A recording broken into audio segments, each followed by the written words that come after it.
नमस्कार, मैं निशा ठाकुर और आप देख रहे हैं मेट्रो मुंबई। वक्त हो चुका है टॉप 10 बुलेटिन का। तो आइए एक नजर डालते हैं मुंबई की 10 बड़ी खबरों पर। आज महाराष्ट्र की राजनीति के लिए बहुत बड़ा दिन था। संजय राउत ईडी की हिरासत में है। ईडी ने उन्हें गिरफ्तार कर लिया है और कोर्ट ने 3 दिन तक की रिमांड भी दे दी है। अब उद्धव ठाकरे क्या करेंगे? संजय राउत, जो कि उद्धव ठाकरे की जबान माने जाते थे, वही अब उनसे अलग हो चुके हैं। वही जेल में बंद हो चुके हैं और पता नहीं कितने दिन बाद बाहर आएंगे। तो उद्धव ऐसे में शिवसेना को कैसे बचाएंगे, या शिवसेना सिर्फ मातोश्री तक ही सीमित रह जाएगी? देखिए रिपोर्ट।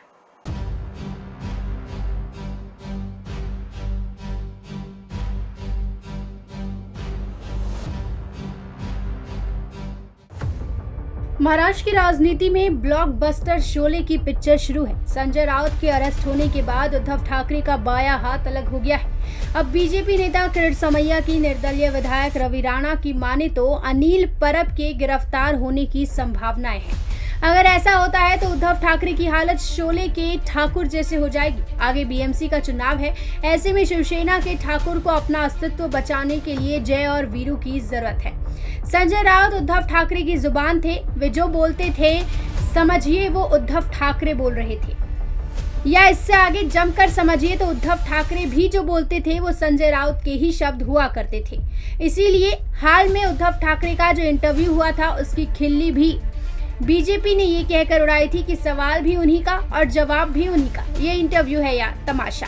अब अगर दापोली रिसोर्ट से जुड़े मामले हो या अन्य आर्थिक व्यवहार में गड़बड़िया वाला मामले, तो अगर संजय राउत के बाद अनिल परब भी मुश्किल में जाते हैं तो उद्धव ठाकरे की शिवसेना का क्या होगा?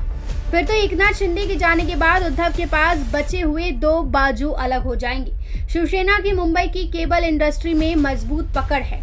केबल का धंधा अनिल परब चलाते हैं। बीएमसी से जुड़े रणनीति वही बनाते हैं। शिवसेना से किसको कॉर्पोरेटर के चुनाव के लिए टिकट देना है, किसको नहीं, इस मामले में उद्धव ठाकरे सबसे ज्यादा उन्हीं की सुनते हैं। अनिल परब चले गए तो ये रणनीति फिर कौन बनाएगा? यानी संजय राउत के अरेस्ट होने के बाद अनिल परब भी चले गए तो जुबान भी गई और कमान भी जाएगा। उद्धव ठाकरे के पार्टी प्रमुख बनने के बाद शिवसेना में उद्धव पार्टी के नेता बनकर कम सीईओ बनकर ज्यादा रहे। बीजेपी के नेताओं का कहना है कि वे पिछले 2.5 सालों में सिर्फ 3 घंटे के लिए मंत्रालय गए। ऐसे में संगठन को कैसे खड़ा कर पाएंगे?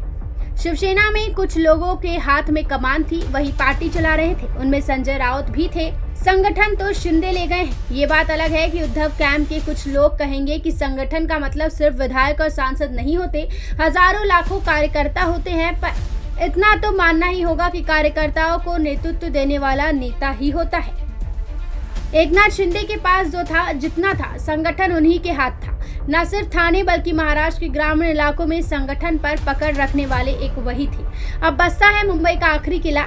यहाँ से अगर अनिल परब भी चले जाते हैं तो शिवसेना की पकड़ मुंबई से खत्म हो जाएगी। अब उद्धव ठाकरे के तरकश में जो जय वीरू बचे हैं उनमें अनिल देसाई, मिलिंद नार्वेकर, अरविंद सावंत, सुभाष देसाई, चंद्रकांत खैरे, विनायक राउत, सचिन अहिरे जैसे लोग हैं। अनिल देसाई अनिल परब की जगह इसीलिए नहीं ले सकते क्योंकि वे एक शिवसेना का सौम्य चेहरा है। शिवसेना की राजनीति चौक चौराहे गली मोहल्लों की राजनीति है। वे शिवसेना की कानूनी लड़ाई में इस वक्त बहुत काम आ सकते हैं, लेकिन निचले तबकों से संवाद का स्कीम उनमें नहीं है। अरविंद सावंत प्रवक्ता के तौर पर कुछ हद तक संजय राउत का विकल्प हो सकते हैं। अब ऐसे में अस्तित्व को बचाने की लड़ाई शुरू है। आदित्य ठाकरे जो कर सकते हैं वो कर रहे हैं। राज्य भर में निष्ठा यात्रा करते हुए वो शिव सैनिकों की सीईओ ब्रांड राजनीति छोड़कर सिर्फ संवाद कर रहे हैं। सचिन अहिरे आदित्य ठाकरे को वर्ली की विधानसभा की सीट को जितवा सकते हैं, लेकिन सवाल पूरे महाराष्ट्र का नहीं भी है तो कम से कम मुंबई का गढ़ बचाने का है। ठाकरे इस वक्त पूरी तरह सोच में पड़े हैं, अकेले हैं। आज शिवसेना को नए जय वीरू की जरूरत है, वरना गब्बर बीएमसी निकाल ले जाएगा। Bureau report, metro Mumbai. Sanjay Raut एक काफी ज्यादा विवादित नाम, जो कि एक पत्रकार थे। पत्रकार से फिर शिवसेना के सांसद बने। संजय राउत ने महिलाओं से खूब ज्यादा पंगा लिया, चाहे वो कंगना रनौत हो, नवनीत राणा हो या फिर स्वप्ना पाटकर। देखिए इन रिपोर्ट में क्या किन किन महिलाओं से संजय राउत का पाला पड़ा है। महाराष्ट्र में एक छोटे से अखबार में क्राइम बीट देखने वाले संजय राउत शिवसेना के अहम पद तक पहुंचे। उनकी पत्रकारिता की करियर से लेकर राजनीति के सफर की शुरुआत विवादों से दूर रही। पहली बार 2000 में महाराष्ट्र से राज्यसभा के लिए चुने गए। उन्होंने 2005 में शिवसेना के नेता के रूप में नियुक्त किया गया। अक्टूबर 2005 में गृह मामलों की समिति और नागरिक उड्डयन मंत्रालय के लिए सलाहकार समिति के सदस्य रहे। 2010 में संजय दूसरी बार राज्यसभा के लिए चुने गए। तीसरी बार राज्यसभा सांसद 2016 में बने और इस बार फिर उन्हें शिवसेना ने राज्यसभा का सदस्य दिया। संजय राउत अपने करियर के दौरान अक्सर विवादों में रहे हैं। इसमें एक बात कॉमन रही कि उन्होंने महिलाओं के खिलाफ मोर्चा खोला। पहली बार 20 नवंबर 2012 को विवाद सामने आया। बाला साहेब ठाकरे के निधन के बाद मुंबई बंद हुआ। इसके खिलाफ एक युवती ने फेसबुक पर पोस्ट किया। एक दूसरी युवती ने इस पोस्ट को लाइक किया। दोनों की उम्र महज 21 साल की थी। दोनों को गिरफ्तार कर लिया गया। गिरफ्तारी के बाद संजय राउत ने कहा कि शिवसेना महिलाओं की गिरफ्तारी का समर्थन करती है क्योंकि उनकी टिप्पणी से कानून व्यवस्था की स्थिति पैदा होती है। इस बयान के लिए उन्हें काफी आलोचनाओं का सामना करना पड़ा था। बॉलीवुड एक्टर सुशांत सिंह राजपूत की मौत के बाद संजय राउत और एक्ट्रेस कंगना रनौत के बीच विवाद शुरू हुआ था। सुशांत की मौत के बाद कंगना रनौत ने मुंबई को असुरक्षित बताया, जिसके बाद विवाद शुरू हुआ। कंगना ने संजय राउत पर उन्हें धमकी देने का आरोप लगाया। उन्होंने कहा कि उन्हें मुंबई में पाकिस्तान के कब्जे वाले कश्मीर की तरह महसूस हो रहा है। इसके बाद खींचतान बढ़ती गई। कंगना रनौत और संजय राउत के बीच वाक्य युद्ध चला। बीएमसी ने कंगना के दफ्तर पर बुलडोजर चलवा दिया। कंगना ने संजय राउत को खूब खरी खोटी सुनाई। राज ठाकरे के हनुमान चालीसा विवाद में चर्चा में आए निर्दलीय सांसद नवनीत राणा ने मातोश्री के बाहर हनुमान चालीसा पढ़ने का ऐलान किया। हालांकि उन्होंने ये घोषणा वापस ले ली, लेकिन इसके बाद उन्हें और उनके पति रवि राणा को जेल भेज दिया गया। नवनीत राणा और संजय राउत के बीच विवाद बढ़ा। दोनों ने कई मौके पर एक दूसरे पर वार पलटवार किया। संजय राउत ने नवनीत राणा और उनके पति रवि राणा को बंटी बबली तक बताया। एक दूसरे पर शब्दों के बाण छोड़े। नवनीत ने कहा कि संजय राउत को एक दिन इसका परिणाम भुगतना पड़ेगा। 3 दिन पहले शिवसेना सांसद राउत की कथित ऑडियो क्लिप को लेकर महिला ने शिकायत दर्ज कराई। पात्राचौल भूमि घोटाले के मामले में गिरफ्तार सुजीत पाटकर की पत्नी स्वप्ना पाटकर ने राउत के खिलाफ शिकायत की। स्वप्ना का आरोप है कि संजय राउत ने उनके साथ गाली गलौज की थी, साथ ही रेप और जान से मारने की धमकी तक दी थी। इन सारे घटनाक्रमों से पता चलता है कि संजय राउत को कहीं न कहीं महिलाओं की हाय जरूर लगी है। Bureau report, metro Mumbai. Uddhav Thackeray ने भाजपा को साफ तौर पर चेतावनी दी है कि आज वक्त तुम्हारा है, कल वक्त मेरा भी आएगा, तब आप सोचिए आपके साथ क्या होगा। शिवसेना जो समाप्ती की ओर होगी वो भी परिवार की पार्टी। हे जे त्यांचं वक्तव्य आहे हे देशाला एकछत्री किंबहुना हुकुमशाहीकडे नेणारं वक्तव्य आहे। शिवसेना अध्यक्ष ठाकरे ने सोमवार को कहा कि बीजेपी अध्यक्ष जेपी नड्डा के भाषण से पता चलता है कि हमारा देश किस ओर जा रहा है। हमें एक स्टैंड लेना चाहिए कि हमें ऐसा होना देना चाहिए या नहीं। प्रेस कॉन्फ्रेंस में उन्होंने कहा कि नड्डा के बयानों से पता चलता है कि हम तानाशाही की ओर बढ़ रहे हैं। वर्तमान राजनीति खराब हो रही है। मालूम हो कि बिहार में जेपी नड्डा ने कहा था, हम अपनी विचारधारा पर चलते रहे तो देश के क्षेत्रीय पार्टी खत्म हो जाएगी। ईडी की कार्रवाई के बारे में उन्होंने कहा, मुझे संजय राउत पर गर्व है। उन्होंने केंद्र को घेरते हुए कहा, सिर्फ इसीलिए कि आप बहुमत में हैं हम सबको खत्म करने की कोशिश कर रहे हैं, लेकिन हर दिन एक सा नहीं होता। ध्यान रखिएगा कि एक दिन जल्द ही बदल जाएंगे। ऐसे लोगों के बुरे दिन जरूर आते हैं। उद्धव ने कहा कि जब हमारा वक्त आएगा तो सोचिए आपका क्या होगा। उद्धव ठाकरे ने द्वितीय विश्व युद्ध का जिक्र करते हुए कहा कि हिटलर उस दौरान अपने चरम पर था, वो दुनिया जीतने वाला था। कार्टूनिस्ट डेविड लोव के कैरिकेचर हिटलर को परेशान करते थे। वो उन सभी को पकड़ने का आदेश दे देता था जो उनके खिलाफ बोला करते थे। आज भी वैसा ही हो रहा है।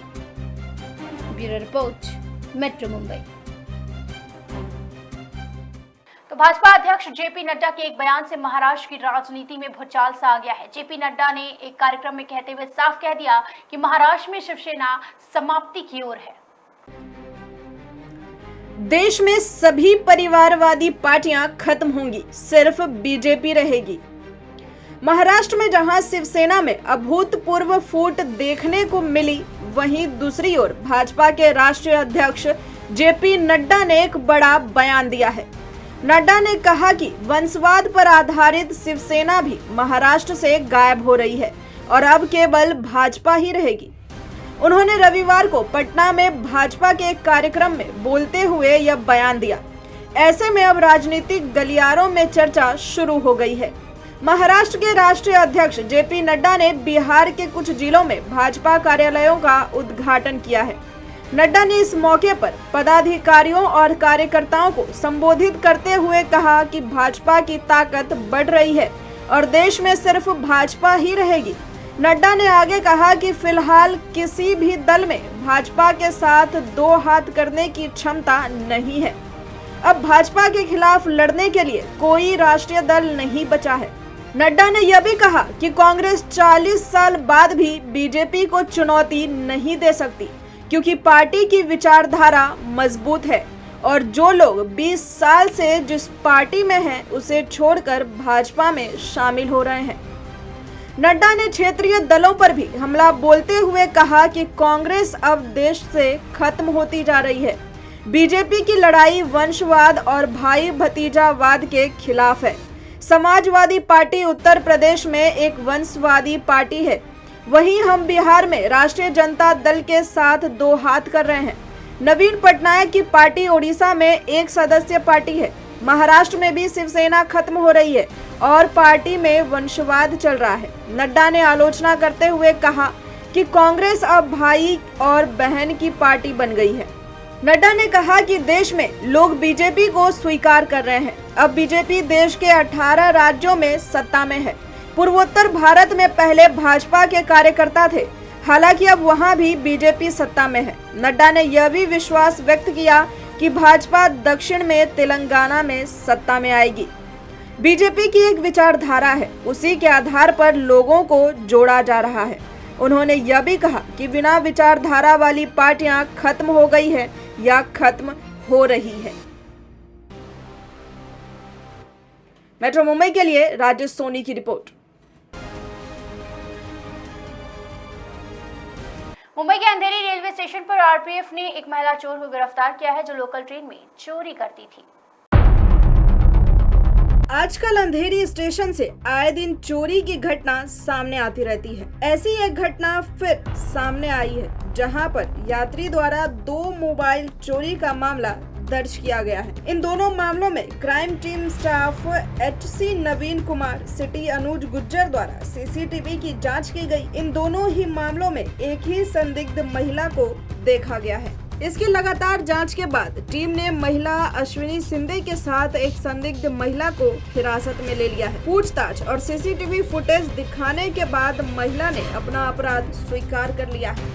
फिर बाहरी महिला अपराधी को आगे की कानूनी कार्रवाई के लिए GRP को सौंप दिया गया है। गिरफ्तार महिला अपराधी को पिछले भी कई आपराधिक मामलों में शामिल पाया गया है। पूछताछ अभी भी जारी है। GRP अंधेरी के साथ संयुक्त रूप से अधिक मामलों में चेक इनर की भागीदारी के लिए आगे की प्रगति को तदनुसार संकलित किया जाएगा। मेट्रो मुंबई के लिए ज्योति यादव के साथ संवाददाता धनुषधारी यादव की रिपोर्ट। तो मुंबई में बारिश के बाद अब एकदम से बारिश पूरी तरीके से रुक गई है, जिससे उमस और गर्मी थोड़ी ज्यादा बढ़ गई है। हालांकि अगले कुछ दिनों में बारिश की संभावना है। मुंबई में जैसे ही बारिश थमी, वैसे ही गर्मी ने अपना कहर बरपाना शुरू कर दिया। रविवार के दिन मुंबई वासियों को पूरा दिन उमस और गर्मी से जूझना पड़ा। हालांकि मौसम विभाग का अनुमान है कि अगले कुछ दिनों में भारी बारिश हो सकती है, लेकिन गर्मी से राहत की संभावना बहुत ही कम है। रविवार को सुबह 8:30 बजे तक बीते 24 घंटों में ING सेंटा क्रूज ने केवल 1.1 मिलीमीटर बारिश दर्ज की, जबकि कोलाबा ने बारिश दर्ज की ही नहीं। अगले 24 से 48 घंटों में अधिकतम तापमान 32 डिग्री सेल्सियस तक पहुंच सकता है। तेज बारिश के कारण जुलाई में अधिकांश दिनों में मुंबई का अधिकतम तापमान 28 डिग्री या 29 डिग्री से नीचे पहुंच चुका है। जुलाई महीने की शुरुआत में हुई थोड़ी बारिश के बाद से दिन और रात के तापमान में मामूली गिरावट के बाद वृद्धि दर्ज हुई। भारतीय मौसम विज्ञान विभाग के कोलाबा और सेंटा क्रूज द्वारा रविवार को न्यूनतम तापमान क्रमांक 27 डिग्री और 26.2 डिग्री दर्ज किया गया। Bureau report, metro Mumbai. तो एक कार्यक्रम में बोलते बोलते आदित्य ठाकरे ने भी संजय राउत की गिरफ्तारी पर आक्रामक रूप दिखाया है। देखिए जरा आदित्य ठाकरे ने एक बार फिर से शिंदे गुट को किस तरीके से चेतावनी दी है। शिवसेना नेता आदित्य ठाकरे ने बागी विधायकों को खुली चुनौती दी है। उन्होंने कहा कि 40 के 40 जगहों पर चुनाव कराइए, सत्ता जीतती है कि सत्य हो जाने दीजिए। जिन लोगों को लगता है कि वो उद्धव ठाकरे को धोखा नहीं देना चाहते, उन्हें वापस आना चाहिए। उनमें से एक का संदेश मिला, गद्दार नहीं विश्वासघाती बोलो। अब गद्दार और विश्वासघाती में क्या अंतर है? इसके अलावा उन्होंने राउत की गिरफ्तारी पर कहा, आज जो सरकार से सवाल पूछ रहे हैं उनकी आवाज को कुचलने की कोशिश की जा रही है। वैभवजी, मला वाटतं महाराष्ट्राला गद्दारांचं सत्य माहिती आपल्याला काही सांगण्याची गरजच नाहीये। मी परत एकदा त्यांना गद्दारांना चॅलेंज देतो, या निवडणूक सामोरी या, 40 राजीनामा द्या आणि निवडणुकीत सामोरी या। वैभवजी, आपण प्रचार पण नाही करायचा, हेच सगळे प्रचार करतील आपल्यासाठी। मेट्रो मुंबई के लिए राजेश तोरी की रिपोर्ट।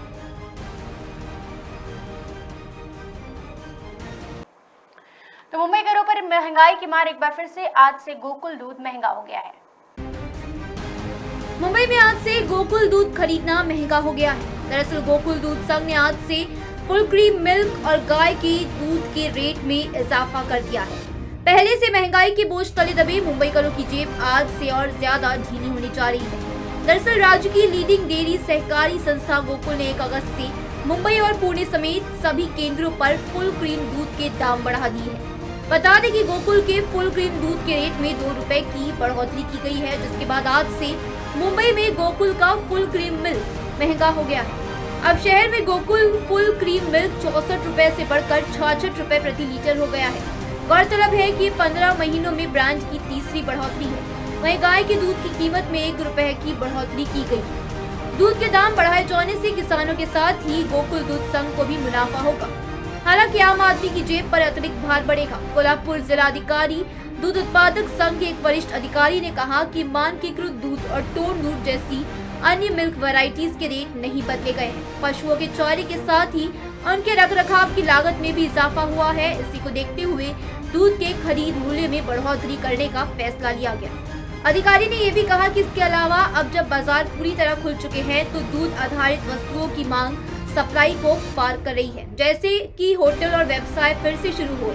आइसक्रीम, मक्खन, पनीर, छाछ और दही की मांग में भारी उछाल आया है, जिसे देखते हुए दूध के दाम बढ़ाए गए। Bureau report.